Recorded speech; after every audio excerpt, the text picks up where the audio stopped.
everybody, I'm Lucy from Voice Magazine and I'm joined today by Joe Hicks, who we're going to talk to about his new single and album. Hi Joe. Hello. Hello.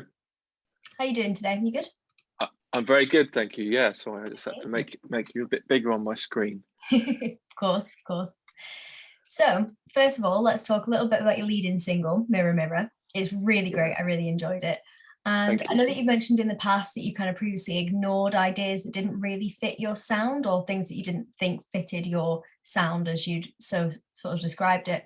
So how did you dream up the idea for this song? What inspired you to keep hold of it?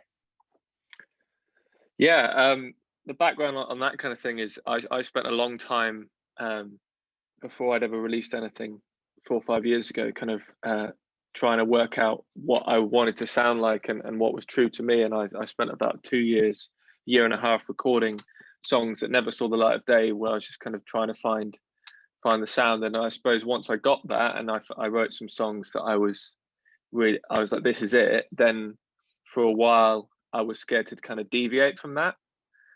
So this with Mirror Mirror, it was I had this kind of little rocky riff that just kind of came to me out of a little jamming on the guitar, and I had it and I thought, oh, that's quite fun, but it's not going to be anything. And then I don't know, just growing in confidence as a songwriter, I thought, actually no, I think I probably came up with the verse melody and went, yeah, this has something here, and I'm going to throw off the shackles of my previous regime that I put myself under to stay within a certain bracket. So yeah, I'm really glad I did. Absolutely. I mean, it's always so much fun to kind of run with something that you didn't think was actually going to go anywhere, and kind of, especially when something comes of it, you can kind of look back and, you know, really be glad and maybe even revisit ideas that you'd kind of brainstormed or jammed in the past that you didn't think would go anywhere. So that's really cool.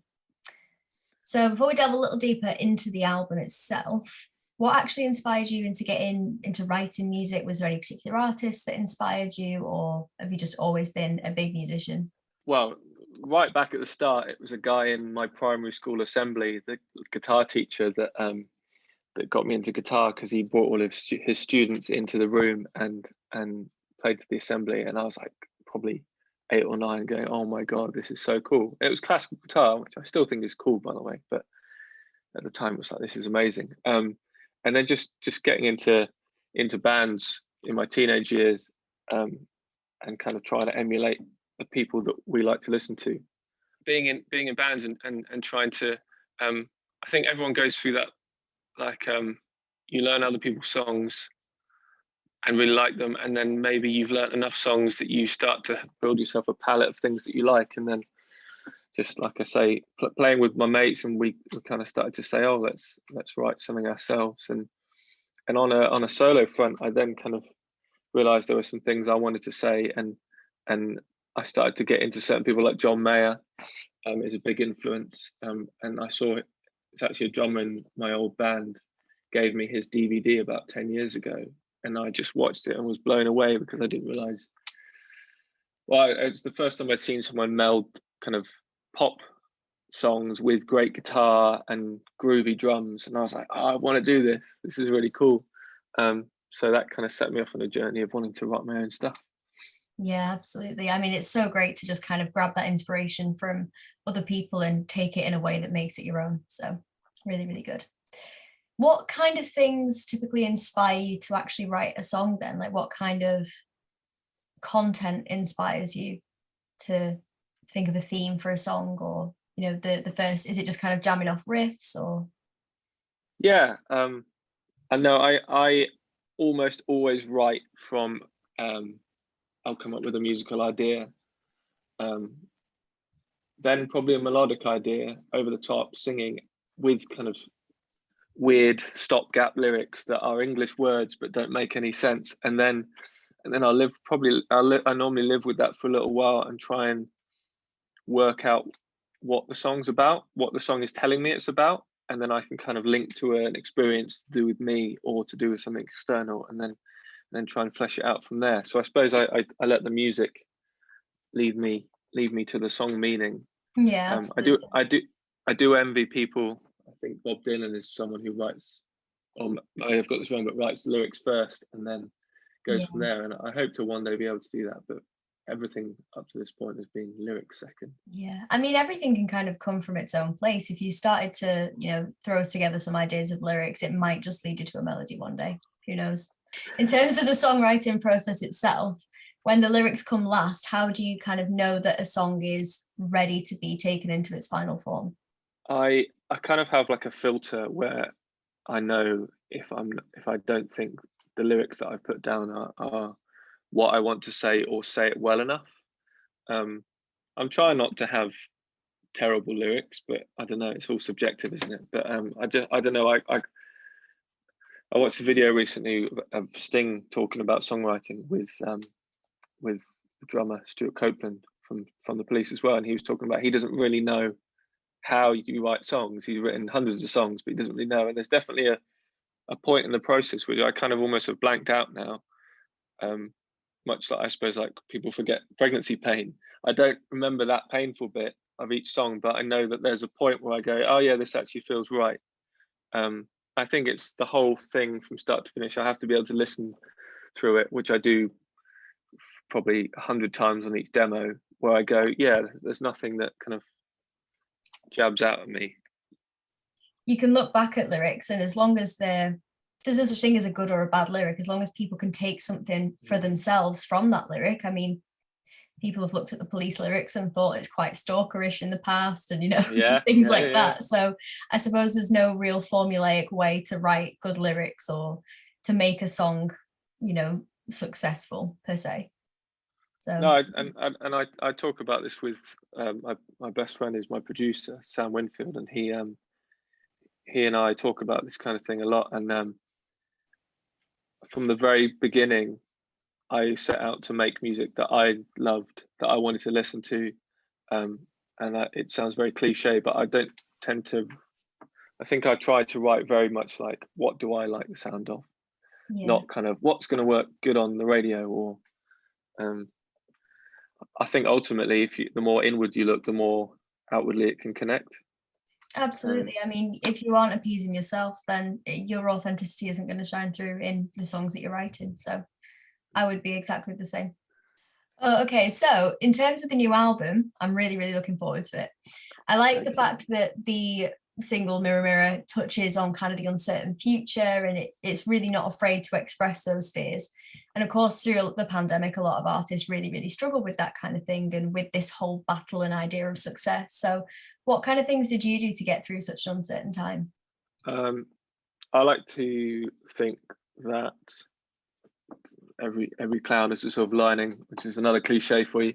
But I was on a trajectory with live gigs, gigging the music I'd put out previously, where I was probably going to just like book myself to death in terms of not ever having a break from touring to be able to write. So it kind of came as a good time to force me to go, okay, I've got all this expansive time now.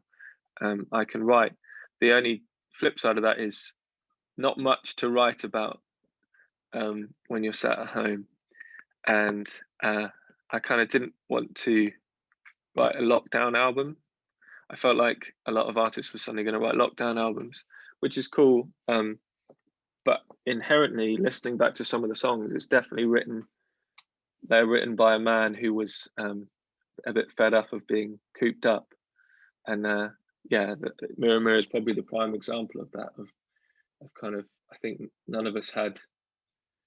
everyone had a limit on how much they could tolerate of seeing the same thing every day, and we all reached it at some point. Yeah, so Mirror Mirror is about that, and it's probably a song I could have written without the pandemic anyway, just kind of with the uncertainty of music, you go through cycles of, I feel really good about this, great stuff is happening, and then the next day you're like, what's happening? So yeah. I don't know. Yeah, absolutely. It's all part and parcel of being a creative. Yeah. So as you said, you supported some really big names and played some really cool festivals so far. And what's your kind of dream, either festival or country or venue to play? Is there anything that, would be your absolute top of the list kind of moment? I mean, I'd love to play Glastonbury. That would be really, really cool. I think that's like peak. What my dream venue is actually a venue in Colorado called Red Rocks. Oh, of And if you've ever course, yeah. seen, yeah, The amphitheatre is beautiful, really yeah, beautiful. yeah. And I saw a guy called Sturgill Simpson there. I've got a friend who lives in Denver, and I went to visit her, and we went to the concert, and I was like, this is. I'd already been there once before and just walked around and been blown away by the massive rock face, and then actually seeing music there, it's crazy. I feel Yeah, like if you stood on the stage, you'd have a really kind of, what am I saying, aching neck by the end of the set, because it's just the crowd's up there. yeah. So yeah, that's a dream venue. And some of my heroes that I'd love to play with obviously are John Mayer and Sting, and a lot of my heroes are getting quite old now, so we'll There's have to still see. time. There's still Yeah, time. Yeah, no, Red Rocks is an absolutely gorgeous venue, and I've seen so many live sets, on YouTube and things like that that have just been so immersive, even just through a screen. So I can't even begin to imagine what it'd be like to play there. It'd be amazing. Oh, absolutely. So I know a lot of artists find themselves having, strange traditions on tour, like only eating certain foods or kind of playing silly games to pass the time. When you were supporting all these big names and going to all these festivals, was there anything that you found yourself doing to pass the time between the gigs? start of your question was a little bit about what I do maybe during the gigs, and I get a lot of stick from my dad in the few times he's been in the crowd, because I drink like boiling water with honey in it on Oh, it's good for the stage. throat. That makes sense. Yeah, which is really good. But I think people expect musicians to be chugging beers on stage, and so I get a lot of heckles for that, not just from my dad, but from other people as well. Mm. Um, between gigs, I play quite a lot of golf. It's a good way to shut off from. It's the complete polar opposite of music, I think. Yeah, so So, serene and kind of on your own, I suppose. yeah, but between gigs, um, the guys in my band that I sometimes am lucky to have out with me, just we're always looking for great food. So yeah, playing to a crowd of that size, what's something that you really get from playing live? What's something that you enjoy about it the most?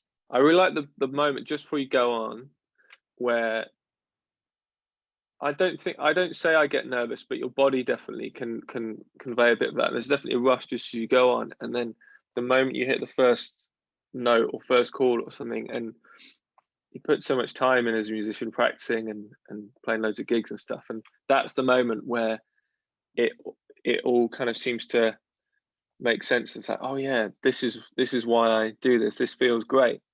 I played Pub in the Park in Dulwich last year, and it was like 3,000-4,000 people in this field. It was just me, and that was probably the most nervous I've been for a while. And just walking on, and as soon as I hit it, it was like, oh yeah, this is why I do this. So I suppose there's a lot of full circle moment in going on stage. You kind of having written all the music and spent time recording it, and that's the most kind of real instant feedback in Yeah, the kind of the process. I love I love the back and forth with an audience as well. I think you can tell that people are going through all different things in their lives, and music kind of gives people a bit of a moment to just switch off from that and zone in on what's going on, and that's really nice to be a part of that human process as well. yeah, absolutely. I mean, when you're in a crowd watching, any sort of act or band, there's people to your left crying and people to your left, with a huge smile on the face. And you know for a fact that that music means so much to so many people in so many different ways. And Yeah, having that connection with the audience must be really, really surreal when it's your music and something that you've produced, listening to it and, kind of having that moment where it's just kind of all consuming. So yeah, and that's an amplification of people. A lot of people talk about imposter syndrome, and I do think about that quite a bit. In that, no matter how good I think the songs are, there's sometimes moments just before you go and do a big gig or something where you're like, am I meant to be here? This doesn't seem right. Like that gig was, I went on before Top Loader, and I went, well, Top Loader are this massive band, and I'm just me. But then there's the other side of it is just on a purely guitar loving kind of angle. I just love playing guitar and going loud out into a field. That's very cool. Yeah, quite cathartic, I'd imagine. Mm. So in terms of the album, what are you really looking forward to about putting it into the world? What are you most proud of? What am I most proud? I think I'm most proud of the album. For me, represents obviously 2 years of work, but 2 years of moments with the people I made it with, like Sam, who produced it, and Tom, who I've been making music with Tom since we were 12 years old, and it was those guys that kind of really pushed me to make an album, and just kind of going, okay, we're going to do this then, and then so it's just kind of a big kind of yardstick in the ground. Is that the right phrase? It's a line in the sand where I go, okay, I decided to make an album. We did it. We had a great time doing it, and I love the songs. And we've had some great moments recently. We've just got the masters back for the whole album, and just sat in the studio, the three of us kind of listening back and going, wow, we were all part of something that we're really pleased with, and that's just a great feeling. Yeah. And obviously I've put songs out before and had an element of that feeling and EPs, but like such a body of work that an album is, and the amount of time and effort that goes into it is just it's that feeling tenfold.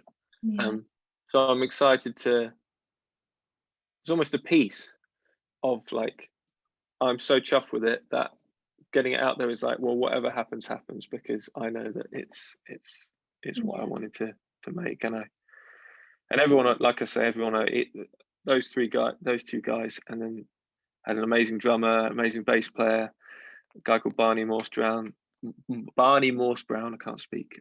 Played some strings on a couple of songs, so I feel like it's a great advert for them as well. So I'm chuffed about that. Absolutely. It must be really fun to kind of have people, in the mix and involved in the process so heavily that are so important to you as well on a personal level.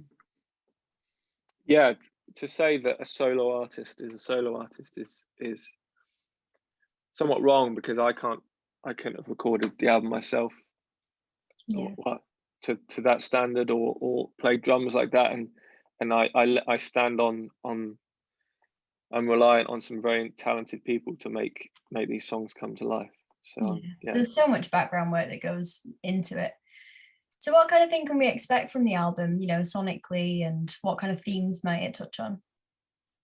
It's kind of a snapshot of me, and as a musician at the level I've got to, of like all my kind of great moments and fears, and sonically, I feel like I expanded a lot on previous songs that I put out, but also tried some new stuff.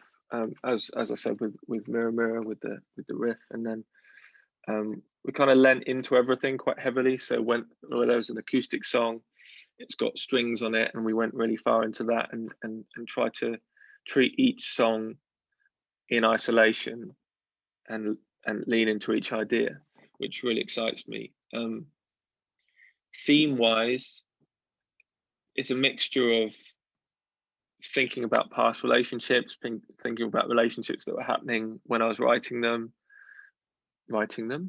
song, and then kind of a general look at where we're all at the moment as well. Because I write quite initially, as in it's how I'm feeling. I think that amplifies the snapshot feeling, because it's like, oh yeah, that's who I was and what I was thinking right then. Which is maybe something that attracted me to writing my own stuff. I think when you're in a band, quite often you have to write either what the lead singer is feeling, or what a kind of a general mood, and I had a lot more to explore in my own personality, maybe. It must be a lot easier than trying to kind of figure out where 4 or 5 different people are at and try and consolidate that into one album. Sure. In terms of storytelling through your songs, then, is there kind of a theme throughout the album? Is it something that you tend to do with your songs? There is a song on the album which probably answers that the best, that I hadn't done so much before, but a song called "Make It Home," which is a bit more of an acoustic song, and the verses are about kind of, I had this image of like when you're young boy for me, but young child going out into the woods. I lived in a village growing up, and used to go out into the woods and dam up the streams and climb trees and just no screens, just enjoying being out in the woods until your mum called you in because it was getting dark. And I really wanted to capture that in a song, but ultimately it then, as you write the song, as I wrote the song, kind of curved around into being about a general feeling of where I'm at now, but personifies the wrong way, but yeah, put together in this like small boy in the woods kind of vibe. Yeah, kind of through that lens of nostalgia almost. Yeah, and that's cool. I don't think I've done that before.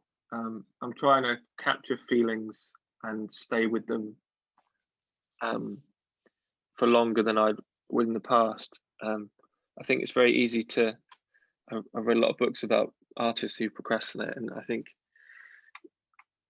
it's very easy to write a couple of lines, go, cool, I've done a couple of lines today, I can go off, and that's cool, but you lose that initial buzz of like being the conduit, you know, the Keith Richards theory that we don't actually write songs, but they're in the air, and we're the funnel that brings them into the real world. And I've tried on this album to stay in the moment and in the meaning of the song for as long as possible, and those songs like Make It Home have showed me that bears some nice fruit.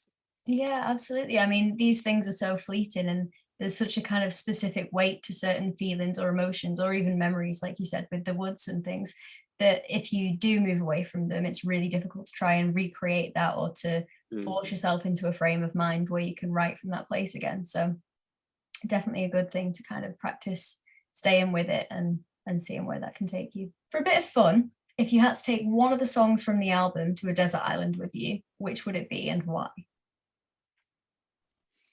Maybe not Make It Home, because it sounds like I'm not getting home for a while. Yeah. Oh, that was a dad joke. That was a dad joke, and I don't have children. What song would I take? I think there's a song called Out of My Mind, which has quite an island feel. It's a bit Paul Simon-y, and it's kind of Graceland style drums, and why not lean into the desert island vibe and just have a good time? Absolutely. Well, I'm very much looking forward to hearing that. Right, thank you very much for talking to me. I've been Lucy at Voice Mag, and this has been Joe Hicks. Thank you for joining us. Bye. Thank you guys.